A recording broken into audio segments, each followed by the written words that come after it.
当你遇到一个戏很多的婆婆，你咋办？我找到了秘药。大家知道我的婆婆人心地不错，但是戏有点多，还贼直白，啥事都得表达出来，让我在中间经常很尴尬。但是我现在吧不愁了，因为大胖媳妇是真敢治他妈。温蒂来了以后啊，几乎啥也不吃。我爸给他在家做不吃，领他出去吃饭几乎也啥也不吃。好不容易看到那转桌上有一个甜品，他想吃，就直勾等着。最后等那甜品终于转到他面前，人双手一上，咔给菜卸下来了，摆在面前自己吃。大胖媳妇说：“妈，你干啥呀？你看他转桌上有自己喜欢的菜就往下端，那多没礼貌啊！你得跟桌子跑，跟桌子跑。”但是从昨天开始，连甜点也不往下端了，因为他找到了人间挚爱。这个2块钱一包的，这是叫什么玩意儿？贼爱吃。去饭店，我爸点再贵的菜也不看，就抱着2块钱的包啃。我爸说：“温迪，哥哥请，你不用紧张。”温迪说：“谁请也是这个最好吃。”自己还跑到市场偷摸备了3包，晚上放冰箱里了。马刷鸡，我爸说：“这可咋整？你天天干吃这玩意儿，不得干燥吗？”大胖媳妇就有招了，把温迪冰箱里藏的零食全给换了。今天我们出去吃饭，温迪还啥也不吃，回来一打开冰箱吓坐地上。温迪跑出来跟他儿子说：“我的上帝呀，闹鬼了！冰箱里码了一排油，码了一排油。”大胖媳妇说：“兵马俑嘛，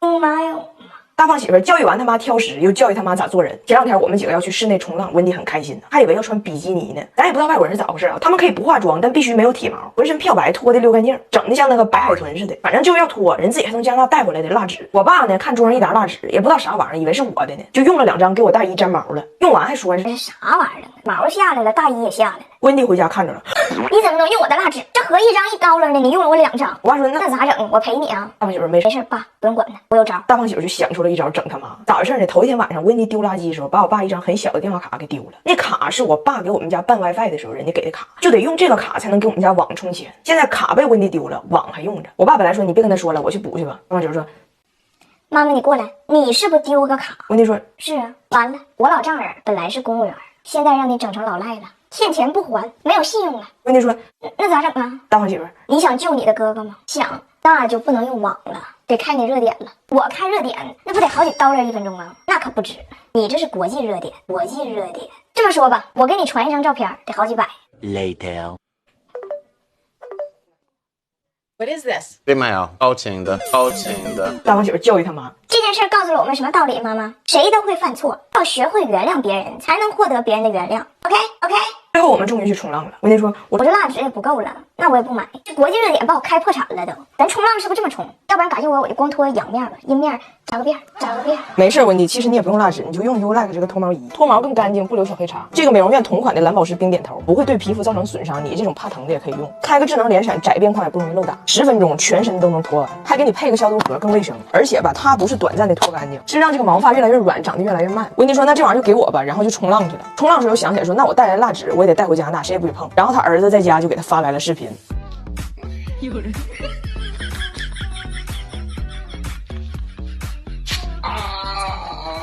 又是1年1度迎接温迪到来的时候，这一次即将向我们走来的不是1个加拿大女人，而是3个，但是其中的1个在机场直接晕厥。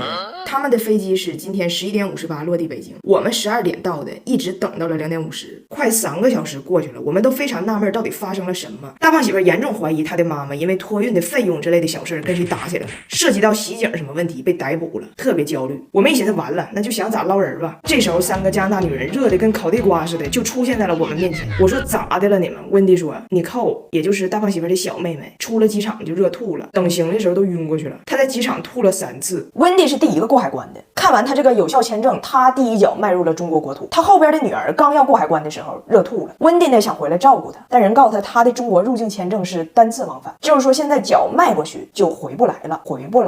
最后他们还是出来了。今天北京27度，但是看着仨都快晕厥了。我第一次看到一个女子本来头发基本是直的，热成了卷毛，但是接到他们大家都很开心。唯一迷糊的是张拿铁，我们都说要去接奶奶嘛。拿铁去的时候吧非常开心，因为啥呢？就我妈就孩子姥姥，不知道为啥非得让俩孩子管她叫奶奶。拿铁就以为铁岭的奶奶来了，而且他还坚定地认为，就机场这儿好几百号等人出来的人都是来等他奶的。结果人一出来，此奶非彼奶，他也不是铁岭人，他也不说铁岭话，叽啦哇啦就是一顿叭叭。拿铁不是很开心。是什么声音？他们在说啥 ？Yes, this is for mommy. 不懂。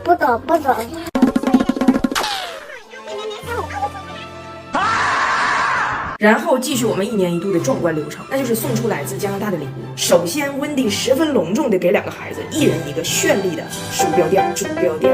Elephant. I am And fit. I am Blue turtle. Pink turtle. 这是活我吧，这是洋娃娃，洋娃娃。温迪这次比以前真的是大方多了，还给我和我爸，也就是他的哥哥，一人买了一袋三文鱼，告诉我是烟熏的。奶奶给我买的烟熏三文鱼，烟熏的。我吹烟，我吹烟。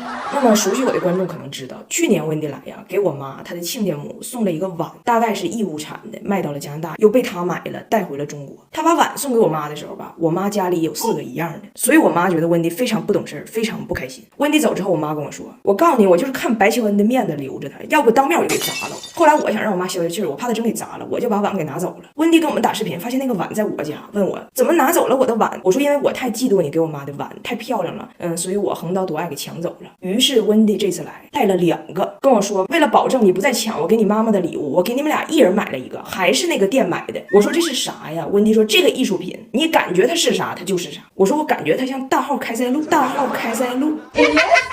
到家歇了一会儿，他们几个就是热的呀，特别难受。我都开空调了，还是觉得不够劲儿。温迪就要喝冰水，我去拿冰块，拿铁薅着我不让给，非给他奶上热水。喝热水，喝什么冰水？喝什么冰水？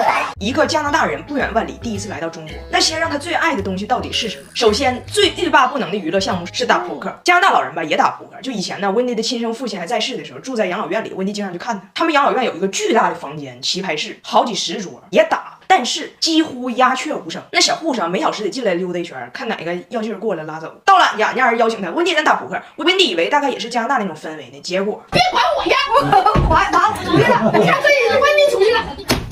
大王，你要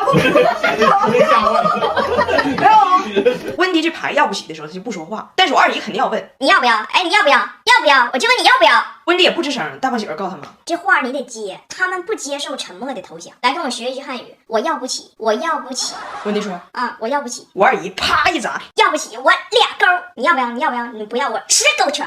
你要不要？你要不要？你要不要？不要，不要，我对6。让温迪更不解的是，我二姨和我二姨夫2口子，我老姨和我老姨夫2口子，温迪和大胖媳妇3对打扑克。突然后边就多一个人，这人是我姨，叫王玉芬，就绕着这桌子就是一个指点。温迪就问我，这个人在干什么？